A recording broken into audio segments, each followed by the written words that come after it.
Hey guys, in this tutorial I'm going to show you how I created this guy using only pastel pencils. So I'll show you what I'm doing step by step along the way and give you some tips to use in your own artwork. So let's get into it.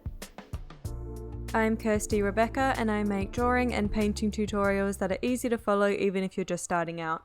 I'm working on Clairefontaine pastel mat as usual, which is kind of like a sanded paper with a very fine tooth. And I've transferred my image onto my surface by using transfer paper, but you can freehand it with a pastel pencil if you like as well.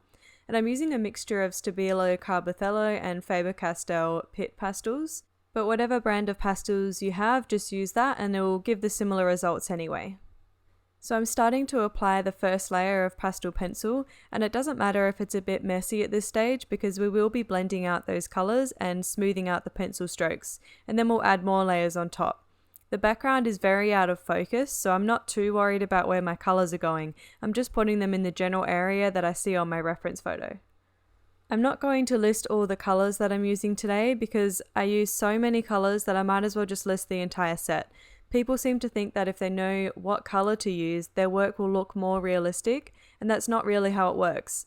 To make something look realistic, your outline needs to be very accurate to start with, and your values have to be correct. So your shadows have to be dark enough, and your lights have to be light enough. I could do this entire drawing in black and white, and it will still look realistic despite having no colour at all. So don't stress too much about the colour choices. Pick a colour that looks close, try it, and if it doesn't look right, pick a different colour and then try that. Close enough is good enough as long as your values are correct. When I work with pastel pencils, I use the same process as if I was using pan pastels or soft pastels as the base. I choose a mid-tone or a darker colour to lay down first and make sure that I'm laying them down relatively lightly so that I'm not filling up the tooth of the paper too soon. If you press hard with your pastels, the paper will grip the pastel and you'll end up putting a thick layer of pastel down and you won't be able to add any details on top. So make sure that you're working lightly in any areas where you want to add more details and colours on top.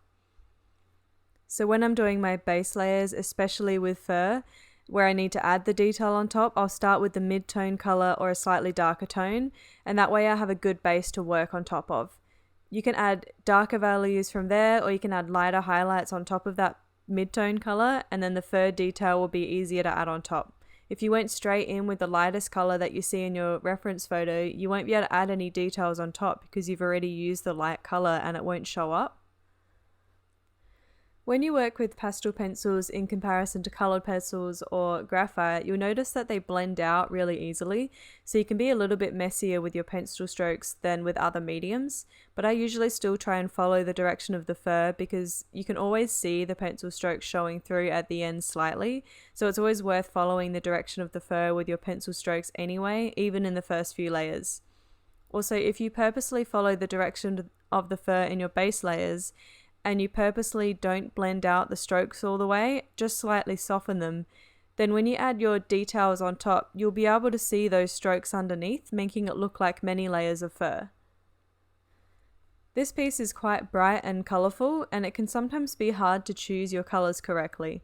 Although colour isn't the most important thing when creating a realistic piece, it's still important to pick a colour that's close to your reference or a colour that you've chosen intentionally to add to your artwork. I find that the easiest way to pick out colours, especially while you're learning, is to open your reference photo in a program like Photoshop or a free one like GIMP or basically any program that has an eyedropper tool, and you can use that tool to hover over the area you're trying to pick colours from. Then you can make swatches and choose your pencils based on those colour swatches. This really helped me when I first started out, especially when I was working with subjects that have black or white fur. There are a lot of hidden colours in black and white fur, and if you don't add those colours into your artwork, it can look very flat.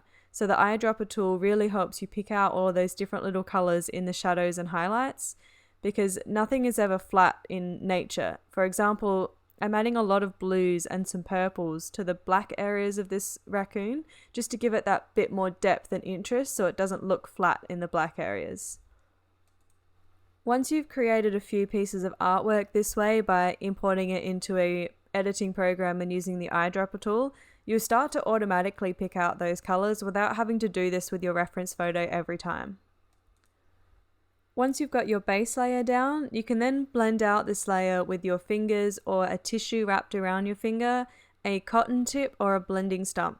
All of these options work really well, and a cotton tip is always my go-to because I always have them on hand. They're inexpensive and they're small enough to get into the detailed areas. In this drawing, I really wanted the face to be a strong focal point, and I'm achieving this by adding a lot of detail in the face, then less detail in the body, and even less in the background.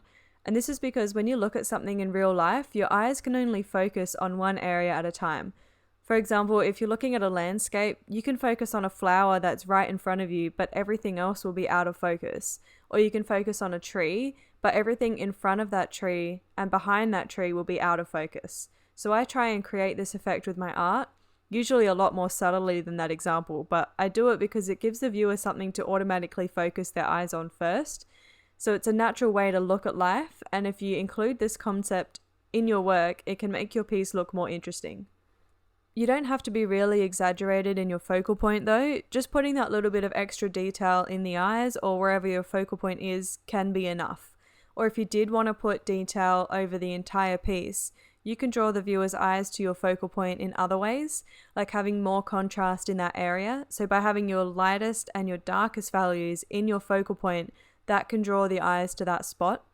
Or if you're using color, you can use that to your advantage. So you can draw the eye by using a bright color or a contrasting color. You can also use composition to bring the viewer's eyes to that area as well. So you don't necessarily have to use detail to bring the viewer's eyes to that point. There are a lot of different ways to do that. In this piece, I chose to have a high amount of detail in the face and an out of focus background to help bring that attention to the face. But this doesn't mean that I can be lazy and rush over the background. It just means that the end result of the background will be softer and more blended and less harsh than the details on the subject's face.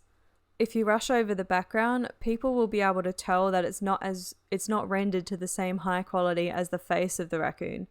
I know that the background is soft and out of focus, but you still need to make it look intentionally blurry. So make sure that your blending and transitions are smooth and accurate, because if you rush over it and it looks messy, it can become a distraction from the face. Once you've blended out your first layer, you can go back through with more pastel pencil to build up the colors and values and continue layering until you get the look that you're after. In the first layer or two, I don't worry too much about the details because I know that I'm blending it out anyway, but as I add more layers, I'll add more details.